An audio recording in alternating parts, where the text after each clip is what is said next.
अगले ही पल नितेश जी खड़े हुए और विहान के पास आकर उसका कॉलर पकड़ते हुए बोले, माइंड योर लैंग्वेज। भांजे हो इसलिए लिहाज कर रहा हूं, वरना अब तक तुम्हारा अंतिम संस्कार हो चुका होता। विहान भी गुस्से से उठा और उनके हाथ अपने कॉलर से झटकते हुए बोला, आप मेरी मॉम के भाई हो इसलिए जिंदा हो, वरना जिसने मेरी लिटिल सिस्टर और मामी के साथ इतना गलत किया हो वो अब तक नर्क में पहुंच चुका होता। बोलकर वो गुस्से से कांपते हुए नितेश जी को देखने लगा। विहान नफरत से बोला, मैंने आप जैसा घटिया आदमी, घटिया पति, घटिया बाप नहीं देखा, जो अपनी ही बीवी को धोखा देकर किसी और के साथ अय्याशी करता हो, अपनी बेटी को छोड़कर अपनी रखैल की बेटी को प्यार करता हो, चैरिटी के नाम पर लोगों को धोखा देता हो, अपनी ही दोस्त की बीवी के साथ सोता हो। छी, मुझे तो आपकी शक्ल देखकर भी घिन आ रही है। ये सब कहते हुए वो घिन भरी नज़रों से नितेश जी को देख रहा था। नितेश जी गुस्से से बोले, हमने किसी को धोखा नहीं दिया, वो औरत ही घटिया थी जो हमारे घर को नहीं संभाल पाई, हमें नहीं संभाल पाई। विहान गुस्से से हंसते हुए बोला, हाँ, आप तो दूध पीते बच्चे थे जो वो आपको नहीं संभाल पाई। संभाला उन्हें जाता है जिनके पास खुद का माइंड नहीं हो, जो कुछ करने के लिए केपेबल ना हो। यू नो व्हाट, ये आपकी गलती नहीं, आपकी चॉइस थी। किसी को धोखा देना गलती नहीं होता है, वो खुद उस इंसान की चॉइस होती है। उसकी बात सुनकर सब एकदम से खामोश हो गए। इधर दूसरी तरफ आयरा जैसे ही अपनी कार के पास आई, तभी उसकी नज़रें ड्राइविंग शीट पर बैठे रिव्यांश पर पड़ी, जो आराम से बैठा अपना फ़ोन स्क्रॉल कर रहा था। आयरा का चेहरा काला पड़ गया। वो गुस्से से बोली, आप यहाँ क्या कर रहे हो? रिव्यांश ने नज़रें उठा उसे देखा और अपने फ़ोन को पैंट की पॉकेट में रखते हुए बोला, तुम्हारा वेट? वाई? आयरा बिना किसी एक्सप्रेशन के बोली। रिव्यांश उसकी आंखों में देखकर बोला, मेरी वाइफ गुस्सा थी इसलिए उसे मनाना तो पड़ेगा ना। आयरा अपनी एक भौं ऊपर चढ़ाकर बोली, वाइफ? रिव्यांश उसकी आंखों में देखकर बोला, यस, वाइफ। इतना बोल उसने आयरा का हाथ पकड़ अपने करीब खींच लिया। आयरा सीधी उसकी गोद में आ गिरी। उसने नज़रें उठा रिव्यांश को देखा। रिव्यांश ने कार का डोर बंद किया और उसे स्टार्ट कर ऑटो मोड पर डाल दिया। आयरा ने एक नज़र सामने देखा और फिर रिव्यांश को देखने लगी। रिव्यांश की नज़रें आयरा के गाल पर टिकी हुई थीं, जो अभी हल्का सा लाल था, जिसे देखकर उसके दिल में एक टीस सी उठी। उसने अपनी उंगलियों से उसके गाल को सहलाते हुए कहा, I am sorry angel, dad की तरफ से मैं माफ़ी मांगता हूँ। ये कहते हुए उसने हल्के से उसके गाल को चूम लिया। आयरा गुस्से से उसकी गर्दन पर झुकी और एकदम से उसकी गर्दन पर काट लिया। आयरा के होठों को अपनी गर्दन पर महसूस करके रिव्यांश की आंखें एक पल के लिए बंद हो गईं। उसे आयरा के काटने से दर्द नहीं, सुकून मिल रहा था। आयरा पीछे हटी और उसकी गर्दन को देखने लगी। जहां उसने काटा था वहां अच्छे खासे दांतों के निशान बन गए थे और हल्का सा खून भी निकल आया था। आयरा तिरछी स्माइल के साथ बोली, अब बोलो सॉरी। रिव्यांश ने एक नज़र अपनी गर्दन को देखा और फिर आयरा के होठों की तरफ देखते हुए बोला, अगर तुम मुझे ऐसे ही सज़ा देने वाली हो तो मुझे माफ़ी नहीं, पनिशमेंट चाहिए।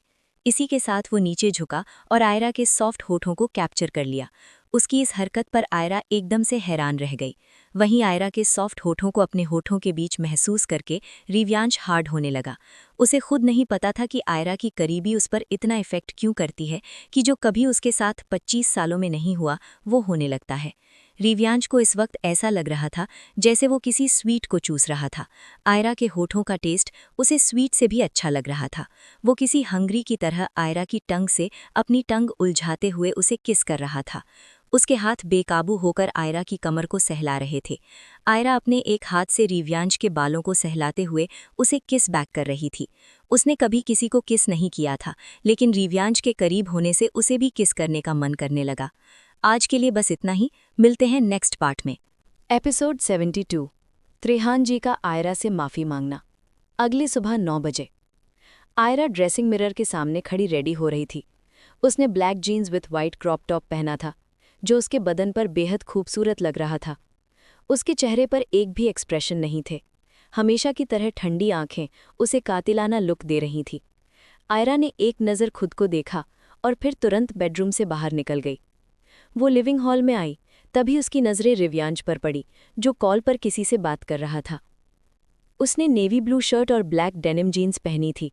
कानों में ब्लूटूथ लगे थे। उसका चेहरा डोर की तरफ था और पीठ आयरा की तरफ। वो ऑन कॉल बोला, वो डील हमें ही मिलनी चाहिए। एआर नाम की कोई लड़की नहीं है, अगर होती तो सामने आ जाती। ग्लोबल इंडस्ट्रीज़ का ऑनर जो कोई भी हो, मुझे इससे मतलब नहीं है। मुझे सिर्फ अपनी डील से मतलब है। अगर वो डील गोयनका कॉर्पोरेशन के साथ फाइनल हुई तो तुम जिंदा नहीं बचोगे।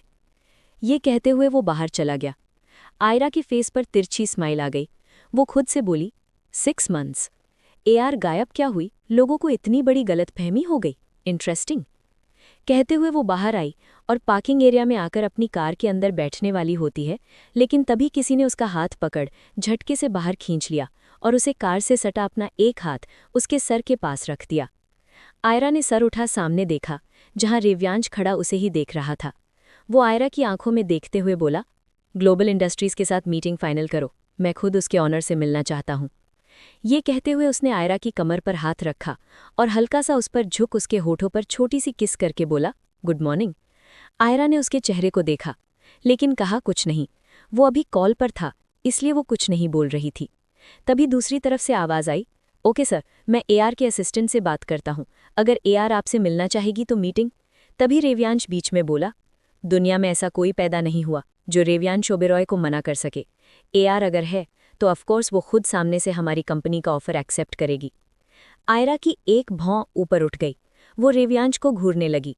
रेव्यांश की फेस पर तिरछी स्माइल आ गई। Okay, I talk to you later, बोलकर रेव्यांश ने कॉल कट कर दिया।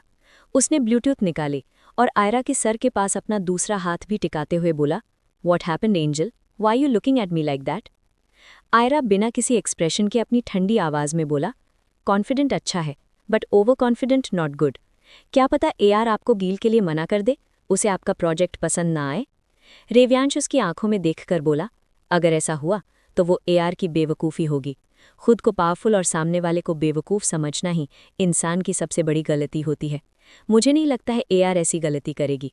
बोलकर वो 2 कदम पीछे हो गया और कार का डोर ओपन करते हुए बोला, अंदर बैठो, मैं छोड़ देता हूं तुम्हें। आयरा तुरंत बोली, नो थैंक्स, मैं खुद चली जाऊंगी। रेव्यांश ने डोर को छोड़ा और अपने कंधे उचकाते हुए बोला, एज योर विश। बोलकर वो 2 कदम पीछे हट गया। आयरा ने कुछ पल उसकी आंखों में देखा और फिर तुरंत कार में बैठकर वहां से निकल गई। रेव्यांश उसकी कार को जाते देखता रह गया। आयरा फुल स्पीड में कार ड्राइव करते हुए वहां से निकल गई, लेकिन तभी अचानक उसकी नज़रें अपने फ़ोन पर पड़ी। उसने अपना फ़ोन उठाया और उसे ऑन करके देखा, जिसकी स्क्रीन पर त्रेहान ओबेरॉय के नाम से 500 मिस्ड कॉल शो हो रहे थे। कॉल सुबह के 7 बजे तक आए हुए थे। त्रेहान जी के इतने सारे कॉल्स अपने फ़ोन में देखकर आयरा एक पल के लिए चौंक गई।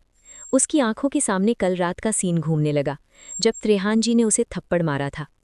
आयरा की पकड़ फ़ोन पर मजबूत हो गई। वो खुद से बोली, ये बढ़ाऊं मुझे क्यों कॉल कर रहे हैं, वो भी इतने सारे। कौन मर गया जो इस तरह मेरे फ़ोन में कॉल्स की बाढ़ आ गई। ये कहते हुए उसने फिर से कॉल करना चाहा, लेकिन फिर कुछ सोचकर फ़ोन को वापस डेस्क बोर्ड पर पटक दिया और ड्राइविंग पर फोकस करने लगी। इधर त्रेहान ओबेरॉय इस वक्त किचन में थे। उनके सामने बहुत सारे बाउल पड़े थे, जिनमें अलग अलग चीज़ें थीं।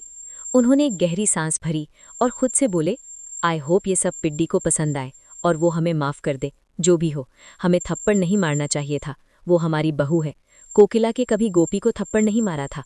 खुद से ये कहते हुए उनका चेहरा उदास हो गया। उन्हें खुद के किए पर बहुत ज़्यादा पछतावा हो रहा था और वो अब आयरा से माफ़ी मांगना चाहते थे। तकरीबन 20 मिनट बाद उन्हें बाहर कार रुकने की आवाज़ सुनाई दी। त्रेहान जी ने उस तरफ देखा, तभी उनकी नज़रें अंदर आती आयरा पर पड़ी, जिसे देखते ही एक बार फिर उनका चेहरा गिल्ट से भर दिया। आयरा जैसे ही मेंशन के अंदर आई, उसे बहुत अच्छी खाने की सुगंध आई, जिसे उसके पेट से आवाज़ें आने लगी। उसने अपने पेट को देखा और फिर खुद से बड़बड़ाते हुए बोली, ये खुशबू कहाँ से आ रही है। ये कहते हुए उसने सीधे किचन की तरफ देखा और तभी उसकी नज़रें त्रेहान जी पर पड़ी, जो किचन की डोर के पास खड़े उसे ही देख रहे थे। आयरा ने तुरंत अपनी नज़रें फेर ली और वहां से जाने लगी, लेकिन तभी त्रेहान जी ने उसे रोकते हुए कहा, कहाँ जा रही हो। आयरा की चलते कदम रुक गई। उसने सर घुमा उन्हें देखा और ठंडी आवाज में बोली, जहन्नुम में जा रही हूँ, चलोगे साथ। त्रेहान जी ने गहरी सांस भरी और धीमी सी आवाज में बोले, वो हम कल के लिए तुमसे माफ़ी मांगना चाहते हैं। आई एम सॉरी, मुझे तुम पर हाथ नहीं उठाना चाहिए था। वो हमारी बहू है। कोकिला के कभी गोपी को थप्पड़ नहीं मारा था। खुद से ये कहते हुए उनका चेहरा उदास हो गया। उन्हें खुद के किए पर बहुत ज़्यादा पछतावा हो रहा था और वो अब आयरा से माफ़ी मांगना चाहते थे। तकरीबन 20 मिनट बाद उन्हें बाहर कार रुकने की आवाज़ सुनाई दी। त्रेहान जी ने उस तरफ देखा, तभी उनकी नज़रें अंदर आती आयरा पर पड़ी, जिसे देखते ही एक बार फिर उनका चेहरा गिल्ट से भर दिया। आयरा जैसे ही मेंशन के अंदर आई, उसे बहुत अच्छी खाने की सुगंध आई, जिसे उसके पेट से आवाज़ें आने लगी। उसने अपने पेट को देखा और फिर खुद से बड़बड़ाते हुए बोली, ये खुशबू कहाँ से आ रही है। ये कहते हुए उसने सीधे किचन की तरफ देखा और तभी उसकी नज़रें त्रेहान जी पर पड़ी, जो किचन की डोर के पास खड़े उसे ही देख रहे थे। आयरा ने तुरंत अपनी नज़रें फेर लीं और वहां से जाने लगी, लेकिन तभी त्रेहान जी ने उसे रोकते हुए कहा, कहाँ जा रही हो। आयरा के चलते कदम रुक गए। उसने सर घुमा उन्हें देखा और ठंडी आवाज में बोली, जहन्नुम में जा रही हूँ, चलोगे साथ। त्रेहान जी ने गहरी सांस भरी और धीमी सी आवाज में बोले, वो हम कल के लिए तुमसे माफी मांगना चाहते हैं। आई एम सॉरी, मुझे तुम पर हाथ नहीं उठाना चाहिए था। वो हमारी बहू है। कोकिला के कभी गोपी को थप्पड़ नहीं मारा था। खुद से ये कहते हुए उनका चेहरा उदास हो गया। उन्हें खुद के किए पर बहुत ज्यादा पछतावा हो रहा था और वो अब आयरा से माफी मांगना चाहते थे। तकरीबन 20 मिनट बाद उन्हें बाहर कार रुकने की आवाज सुनाई दी। त्रेहान जी ने उस तरफ देखा, तभी उनकी नजरें अंदर आती आयरा पर पड़ी। एपिसोड 73। टाइम से डाइवोर्स दे दो वरना अभी आपके बाप की आंखों में पानी आया है। आगे दोनों बाप बेटे खून के आंसू रोओगे। आयरा के फेस पर तिरछी स्माइल आ गई। वो उनकी तरफ पलटते हुए बोली, ओ रियली, आप मुझसे माफी मांग रहे हैं। अपने फालतू वर्ड्स अपने पास रखिए, इनका मुझ पर कोई इफेक्ट नहीं होगा। बोलकर वो जाने लगी, लेकिन तभी त्रिहान जी ने उसे रोकते हुए कहा, हम बकवास नहीं कर रहे हैं, सच में हमें अपने किए का रिग्रेट है। हमारा दिल भारी हो रखा है, प्लीज़ एक बार माफ़ कर दो। हमने तुम्हारे लिए खाना बनाया है, तुम्हें भूख लगी होगी ना। हमारे हाथ का खाना खाकर तुम श्योर हमें माफ़ कर दोगी। ये कहते हुए वो मुस्कुराते हुए किचन में आए और ट्रे में सारे बाउल रखकर बाहर डाइनिंग टेबल पर ले आए। वो मुस्कुराते हुए सारे बाउल टेबल पर रख रहे थे, लेकिन तभी आयरा उनके पास आई और गुस्से से एक एक बाउल को उठा सीधा फ्लोर पर फेंक दिया। तेज आवाज के साथ बाउल नीचे गिरकर टूट रहे थे। उनका सारा खाना फर्श पर बिखरने लगा। त्रिहान जी हैरानी से आयरा को देख रहे थे। दूसरे ही पल उनकी आंखों में पानी आ गया। वो नम धुंधली आंखों से नीचे बिखरे खाने को देख रहे थे। आयरा ने गुस्से से त्रिहान जी को देखा और सर्द आवाज में बोली, माफी चाहिए थी ना आपको, मिल गया जवाब। आयरा गलती करने वालों को माफ नहीं, सिर्फ उसकी पनिशमेंट देती है। मुझ पर हाथ उठाकर आपने गलती नहीं गुनाह किया है, और गुनाह की कोई माफी नहीं होती है, बढ़ाओ। बोलकर वो सीधी बेडरूम में चली गई। त्रिहान जी ने उसकी तरफ देखा, लेकिन कहा कुछ भी नहीं। काम कर रहे सर्वेंट्स चोर नज़रों से सब कुछ देख रहे थे। उनके चेहरे पर हैरानी साफ दिखाई दे रही थी। आज पहली बार था जब त्रिहान ओबरॉय से किसी ने इस लहजे में बात की और वो जिंदा सही सलामत है, वरना त्रिहान ओबरॉय से इस तरह बात करने का अंजाम सिर्फ मौत होता है। डोर पर खड़ा रिव्यांश चुपचाप ये सब देख रहा था। वो अंदर आया और त्रिहान जी की आंखों में देखकर बोला, डैड, वो अभी गुस्से में है, इसलिए उसने ये सब कर दिया। Don't worry, When her anger subsides, she will come and apologize to you. बोलकर उसने सर्वेंट्स की तरफ देखा और तेज आवाज में कहा, clean it all up. Servants जल्दी से आगे आए और सारे खाने को साफ करने लगे। त्रिहान जी चुपचाप उस खाने को देख रहे थे जिसे उन्होंने बहुत मेहनत के साथ बनाया था। वो बिना कुछ बोले सीधे अपने रूम में चले गए। उनका सैड चेहरा देखकर रिव्यांश ने कस के अपने हाथों की मुट्ठियां बंद कर ली। वो गुस्से से सीधा बेडरूम में चला गया। रिव्यांश ने बेडरूम का डोर ओपन किया और तभी उसकी नज़रें आयरा पर पड़ी, जो लैपटॉप में कुछ कर रही थी। रिव्यांश सीधा उसके पास आया और उसकी गोद से लैपटॉप उठा दूसरी तरफ फेंक दिया। आयरा का चेहरा काला पड़ गया। उसने नज़रें उठा कोल्ड नज़रों से सामने देखा। तभी रिव्यांश ने उसकी बाजुओं को पकड़ा और अपने गुस्से को कंट्रोल कर थोड़ी सॉफ्ट आवाज़ में बोला, एंजल, ये बाहर क्या हरकत की तुमने। डैड बड़े होकर जब तुमसे सॉरी बोल रहे थे तो माफ़ कर देना चाहिए था। माफ़ नहीं भी करना था तो खाना क्यों नीचे गिराया। हमें खाना मिल रहा है, इसलिए शायद तुम्हें खाने की वैल्यू नहीं पता है। तुमने जितना खाना वेस्ट किया है उससे रोड पर बेसहारा अनाथ लोगों को एक टाइम का खाना मिल सकता था। अगर नहीं खाना था तो मना कर देती। खाने की इंसल्ट करने की क्या ज़रूरत थी। और जिस लहजे में तुमने मेरे डैड से बात की, उसी लहजे में अगर मैं तुम्हारी मॉम से बात करता तो क्या तुम टॉलरेट कर लेती। नहीं ना। कोई भी अपने मॉम डैड की इंसल्ट होते नहीं देख सकता है। आई नो डैड को तुम पर हाथ नहीं उठाना चाहिए था, बट गलती तो तुम्हारी भी थी ना। तुमने जिस तरह का डांस किया वैसा हमारे खानदान में नहीं होता है, इसलिए डैड गुस्से में आकर वो कर दिया जिसका रिग्रेट अब उन्हें हो रहा है। बाय द वे, मैं तुमसे कुछ बोल ही क्यों रहा हूँ, तुम्हें तो किसी से फर्क पड़ता ही नहीं है ना। बोलकर उसने झटके से आयरा की बाजुओं को छोड़ दिया और गुस्से से गहरी गहरी सांसें लेने लगा। उसकी आंखों के सामने बार बार त्रिहान जी की भीगी पलकें आ रही थी, जिसे याद कर उसका गुस्सा आउट ऑफ कंट्रोल हो रहा था। आयरा का भी चेहरा गुस्से से कांपने लगा। उसने एकदम से रिव्यांश का कॉलर पकड़ा और उसे अपने करीब कर दांत पीसते हुए बोली, मैंने पहले भी कहा है और अब फिर से कह रही हूँ, वो आपके बाप हैं, मेरे नहीं। मुझे अपनी लाइफ में कोई नहीं चाहिए। आप लोग जो जबरदस्ती मेरी लाइफ में आए हो ना, जल्द ही निकल जाओगे। टाइम से डाइवोर्स दे दो, वरना अभी आपके बाप की आंखों में पानी आया है, आगे दोनों बाप बेटे खून के आंसू रोओगे। ये कभी मत समझना कि आयरा चौहान को किसी से प्यार लगाव कुछ भी होगा। मेरे सीने में दिल नहीं है, इसलिए मुझसे एक्सपेक्टेशन रखने का कोई मतलब नहीं है, बिकॉज आई एम हार्टलेस। मेरे सीने में दिल है, लेकिन सिर्फ सांस लेने के लिए। उसके इमोशन बहुत पहले मर चुके हैं, समझे? बोलकर उसने झटके से रिव्यांश का कॉलर छोड़ दिया। रिव्यांश ने एक नज़र अपने कॉलर को देखा और फिर आयरा के चेहरे को देखकर बोला, मैं भी देखता हूँ तुम कैसे खून के आंसू रुलाती हो। बोलकर वो सीधा रूम से बाहर निकल गया। एपिसोड 74 मिस्टर गोयनका नाली का कीड़ा। चाहे जितनी बेइज्जती हो जाए, लेकिन इसका सस्ता 2 कौड़ी का एटीट्यूड कम नहीं होने वाला। आयरा उसे जाते देखती रह गई। उसने गुस्से से लैपटॉप उठाया और उसे वॉल पर मारते हुए बोली, आई हेट पीपल्स। मुझे अपनी लाइफ में कोई नहीं चाहिए। ये सारे लोग सिर्फ मतलबी हैं।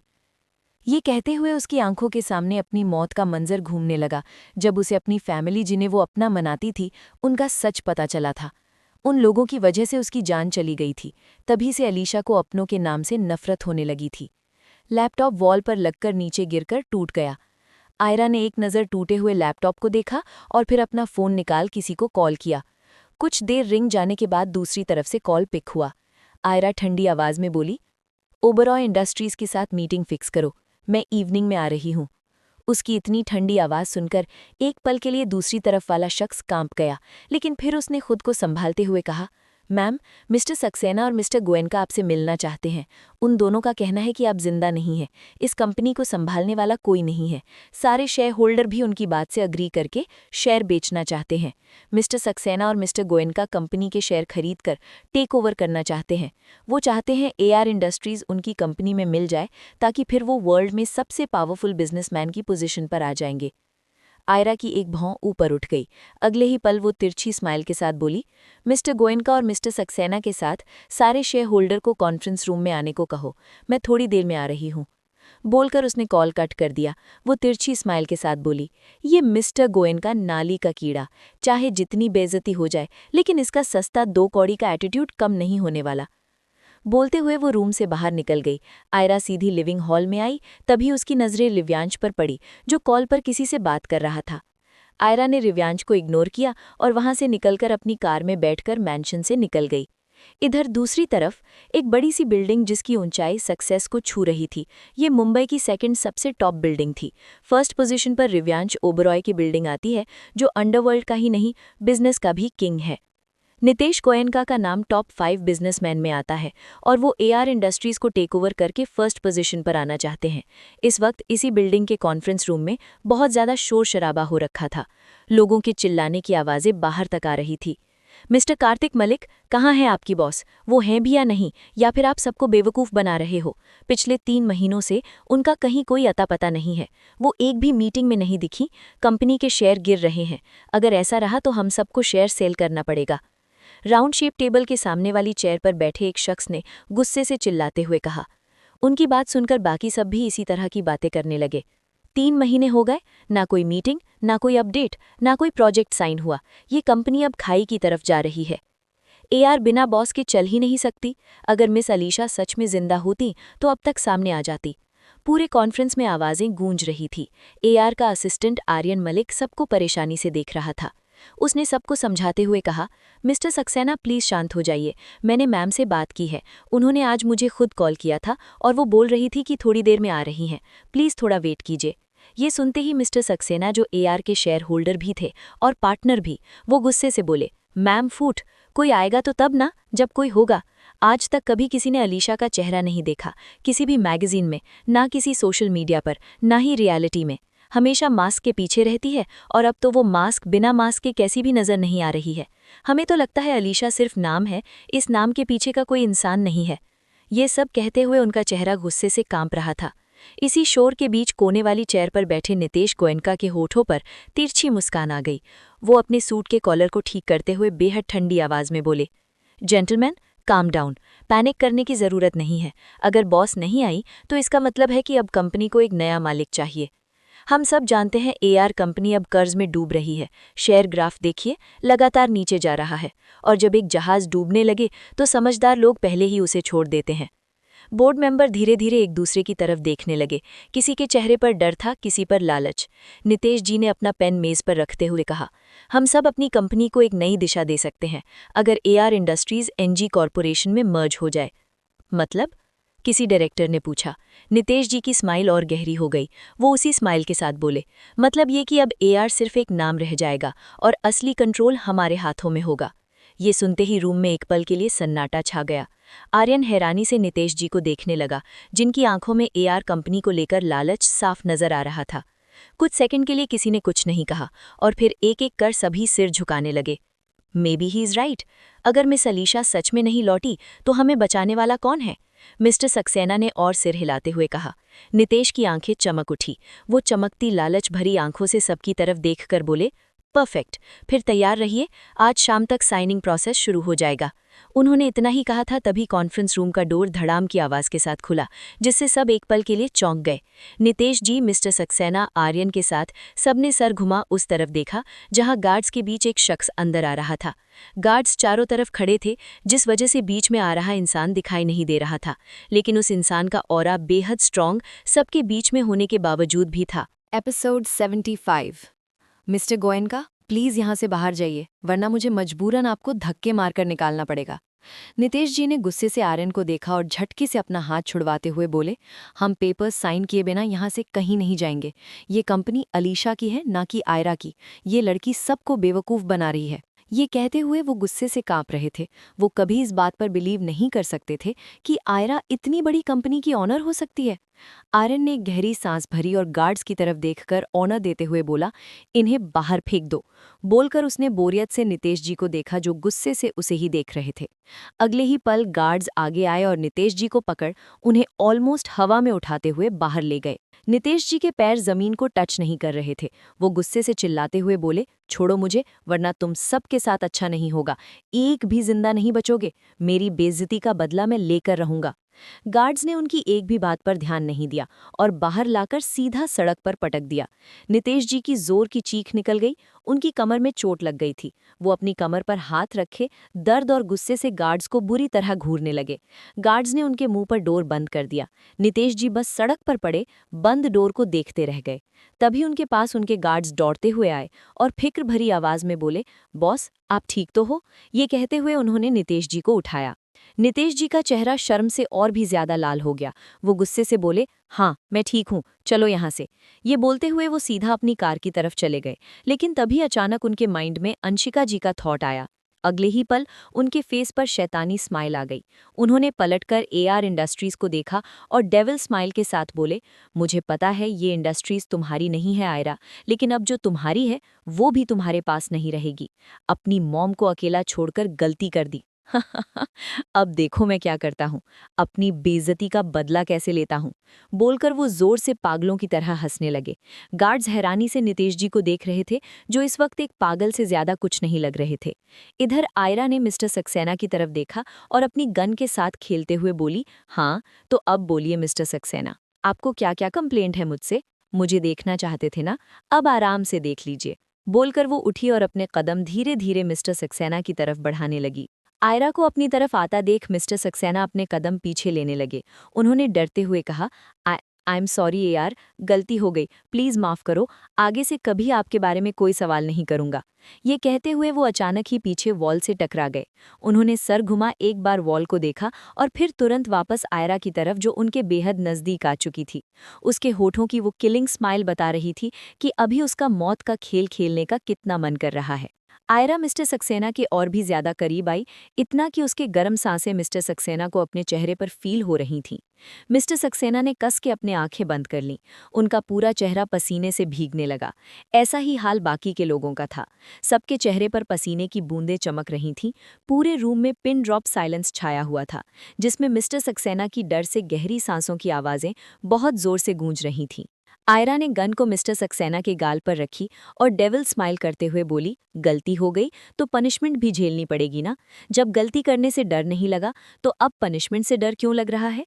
चलो आपको एक मौका देती हूँ। बोलकर वो एकदम से चुप हो गई और तिरछी स्माइल के साथ मिस्टर सक्सेना के चेहरे को देखने लगी। मिस्टर सक्सेना ने तुरंत अपनी आंखें खोल आश भरी नजरों से आयरा को देखा और उसके सामने हाथ जोड़कर बोले, प्लीज एक मौका, बस एक मौका दे दीजिए, फिर आपको कभी भी कंप्लेन का मौका नहीं दूंगा। आयरा मिस्टीरियस तरीके से मुस्कुराते हुए बोली, ओके, तुम्हें दिया एक मौका, तुम्हारे पास 2 मिनट हैं, तुम जितना दूर भाग सकते हो भाग लेना, जहां छुपना है छुप सकते हो, लेकिन कंडीशन ये है कि अगर मैंने तुम्हें ढूंढ लिया तो तुम्हें मरना होगा, और अगर तुम मुझसे बचकर भाग गए तो तुम जिंदा रह सकते हो। ये सुनते ही मिस्टर सक्सेना तुरंत वहां से भागकर कॉन्फ्रेंस रूम से बाहर निकल गए। आयरा हंसते हुए काउंट करने लगी, 1 2 3 4 5। मिस्टर सक्सेना डर से रोते हुए नीचे आए। वो छुपने के लिए इधर उधर भाग रहे थे। तभी उनकी नजरें एक बंद रूम पर पड़ी। अगले ही पल उन्होंने वो रूम ओपन किया और उसके अंदर चले गए। अंदर आते ही जैसे ही उनकी नजरें सामने के नज़ारे पर पड़ी तो उनके मुंह से जोरदार चीख निकल गई। उन्होंने अपने मुंह पर हाथ रख लिया और वो अपने कदम पीछे लेते हुए जोर से रोने लगे। उनकी आंखों से बेतहाशा आंसू बहे जा रहे थे। सामने पूरे फर्श पर खून ही खून फैला हुआ था और उस खून के बीच 2 लोगों की डेड बॉडी पड़ी थी। उन दोनों की डेड बॉडी से ताज़ा खून अभी भी रिस रहा था, जिसे देखकर साफ पता चल रहा था कि उन्हें अभी कुछ देर पहले ही मारा गया है। पूरे रूम में ब्लड की स्मेल ही स्मेल फैली हुई थी। अगर कोई भी नॉर्मल इंसान 1 मिनट के लिए भी उस रूम में खड़ा रह जाता तो वो शायद डर से मर जाता।